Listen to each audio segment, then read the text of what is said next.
Ulikkal Kalanki tourism മേഖലയുടെ വികസന സാധ്യതകൾ പരിശോധിക്കാനായി കർണാടകയിൽ നിന്നുള്ള ഫോറസ്റ്റ് സംഘം കാലാങ്കിയും വന്യമൃഗശല്യം നേരിടുന്ന പേരട്ടിയും സന്ദർശിച്ചു. സജി ജോസഫ് എംഎൽഎയുടെ ഇടപെടലിനെ തുടർന്നാണ് സംഘം കാലാങ്കിയിലെത്തി സാധ്യതകൾ പരിശോധിച്ചത്. ഉളിക്കൽ പഞ്ചായത്തിലെ കാലാങ്കി കർണാടക അതിർത്തിയോട് ചേർന്ന് കിടക്കുന്ന പ്രദേശമാണ്. സാഹസിക ഇക്കോ ടൂറിസത്തിന്റെ സാധ്യതകൾ പഠിക്കുന്നതിനും പരിശോധിക്കുന്നതിനുമായാണ് Karnataka Virajpet divisional forest conservator NH Jagannath, forest range officer Madhava ദൂതബെഡി എന്നിവരുടെ നേതൃത്വത്തിലുള്ള സംഘം കാലാങ്കിയും പേരട്ടിയും സന്ദർശിച്ചത്. ഏതാനും മാസം മുൻപ് സജീവ് ജോസഫ് MLA കർണാടക വനമന്ത്രി ഈശ്വരപ്പയുമായി ചർച്ച നടത്തിയതിന്റെ തുടർച്ചയായാണ് ഫോറസ്റ്റ് സംഘത്തിന്റെ സന്ദർശനം. ടൂറിസം കേന്ദ്രത്തിലേക്കുള്ള റോഡ് നിർമ്മാണം, വ്യൂ പോയിന്റ് സൗന്ദര്യവൽക്കരണം, വാച്ച് ടവർ നിർമ്മാണം, വിനോദസഞ്ചാരികൾക്ക് താമസ സൗകര്യമൊരുക്കൽ, മൊബൈൽ നെറ്റ്വർക്ക് കാര്യക്ഷമമാക്കുന്നതുൾപ്പെടെയുള്ള പ്രധാന വികസന പദ്ധതികൾ ഉൾപ്പെടുത്തിയാകും ബൃഹത് പദ്ധതി തയ്യാറാക്കുകയെന്ന് MLA സംഘത്തെ അറിയിച്ചു. ഇവിടെ ഒരു വാച്ച് ടവർ, അതുപോലെ തന്നെ ഒരു ഇക്കോ പാർക്ക്, ഇതാണ് നമ്മൾ ബഹുമാനപ്പെട്ട മന്ത്രിയോട് ആവശ്യപ്പെട്ടിരിക്കുന്നത്. അപ്പോൾ അതിവിടെ പരിശോധിച്ചു. ഇവിടെ അതിനുള്ള നല്ല സാധ്യത DCFും മറ്റ് വനം വകുപ്പും അത് ഇവിടെ സൂചിപ്പിച്ചിട്ടുണ്ട്. സാധ്യതയുണ്ട്. കർണാടകയുടെ വനനിയമം അംഗീകരിച്ചുകൊണ്ട് പാലിച്ചുകൊണ്ട് സാധ്യമാകുന്ന പരമാവധി കാര്യങ്ങൾ ഇവിടെ ചെയ്യാൻ വേണ്ടി പരിശ്രമിക്കാമെന്ന് അറിയിച്ചിട്ടുണ്ട്.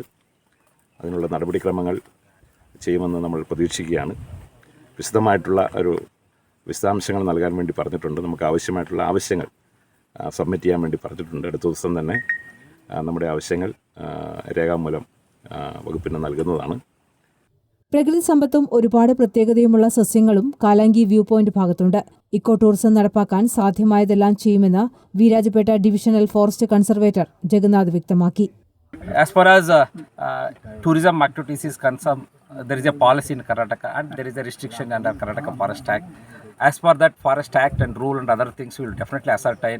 We will, as for our sir request, we will make it a point to our higher officers and we will take a permission accordingly with restrictions, do's and don'ts. Definitely we will make a ecotourism place over here, and the same thing should be maintained with the cooperation of the local peoples, local Gram Panchayat, local forest department staff. They all join in hand and to have a harmonious activities over here, and it should be protected as it is without any polluting, without any causing damage to the nature. Ulikkal panchayat ഭരണസമിതിയും tourism വികസന സാധ്യതാ പട്ടികയിൽ കാലാങ്കിയെ ഉൾപ്പെടുത്തി വഴിയോര വിശ്രമ കേന്ദ്രം പോലുള്ള വികസന പദ്ധതികൾക്ക് തുടക്കം കുറിച്ചിട്ടുണ്ട്. പദ്ധതി യാഥാർത്ഥ്യമാക്കാനുള്ള കർണാടകയുടെ ഇടപെടൽ ഏറെ പ്രതീക്ഷ നൽകുന്നുവെന്നാണ് പൊതുവെയുള്ള വിലയിരുത്തൽ. കർണാടക സംഘം വന്യമൃഗശല്യം നേരിടുന്ന പേരട്ടയിലും സന്ദർശിച്ചു. ഫെൻസിംഗ് നടപടികൾ ക്രമീകരിക്കാമെന്ന് ഉറപ്പു നൽകി.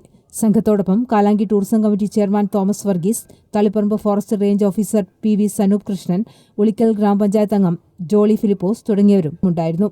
News bureau, Irikkur.